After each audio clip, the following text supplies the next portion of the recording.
Naturalmente, cumprimentar o Dr. Francisco Almeida, em representação do Instituto Ricardo Jorge, o Dr. Henrique Barros, a professora Dra. Carla Nunes e o professor Dr. Jorge Turgal. Muito obrigada pelos vossos contributos.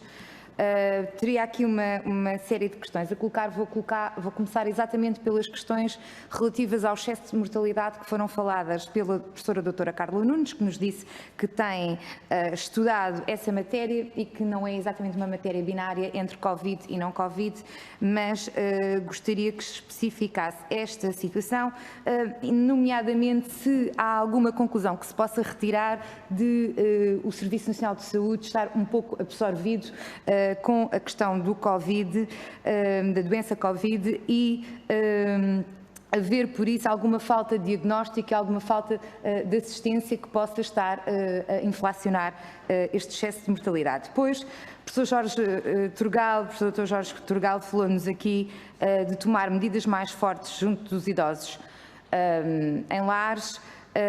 E eu ia perguntar-lhe exatamente se, por exemplo, defende qual é a sua visão sobre as prioridades definidas no plano de vacinação, qual é a visão também do Conselho Nacional de Saúde Pública sobre isso, e se deveríamos ter incluído os idosos de mais de 80 anos ab início na primeira fase de vacinação.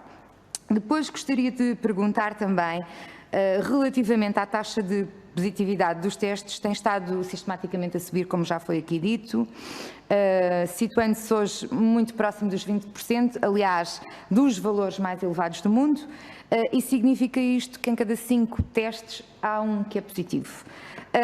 Eu creio que é a Dinamarca que é o país que mais testa na União Europeia, cerca de 4 vezes mais do que Portugal, e tem uma taxa de positividade de 0,8. A pergunta que eu gostaria de colocar é qual é o número de testes por milhão de habitantes que Portugal deveria estar a fazer de forma a cumprir com as melhores práticas científicas e internacionais.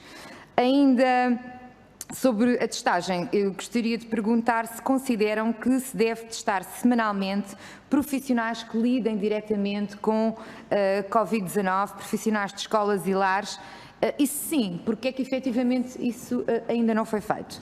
Depois, relativamente ao rastreamento, também já foi aqui falado, mas eu gostaria de saber, nós não estamos a detectar os contactos secundários dos infectados e logo não estamos a isolar os potenciais infectados. E eu perguntar-lhe como é que se ultrapassa isto e o que é que tem falhado nesta situação, porque nós sabemos que esta é uma estratégia mais segura para prevenir e combater o vírus. Depois, sobre a prevalência das variantes, também já foi aqui falado, mas há uma questão que eu quero adicionar às questões que os meus colegas aqui colocaram, é se podem assegurar que a variante brasileira não está mesmo em Portugal, e esta seria, obviamente, mais dirigida para o Instituto Ricardo Jorge. Depois, também gostaria de ouvir a vossa opinião relativamente à decisão de acabar com as aulas presenciais na escola, que foi uma decisão titubeante, e quando é que consideram que será seguro o regresso às aulas presenciais e em que condições?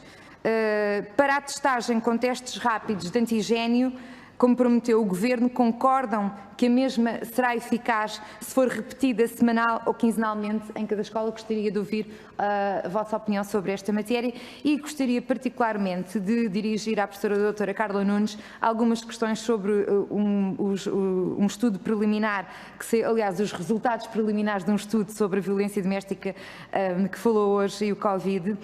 E queria perguntar-lhe, são de facto assustadores os números, 1/3 dos inquiridos foi vítima pela primeira vez nesta pandemia e, portanto, isso obriga-nos a ter medidas acrescidas para reagir durante a pandemia. Eu perguntar-lhe que medidas é que preconiza para a prevenção destas situações, uma vez que estamos todos confinados, a vítima estará confinada em casa com o agressor e temos de ter estratégias mais eficientes e mais aprofundadas para esta situação. Muito obrigada.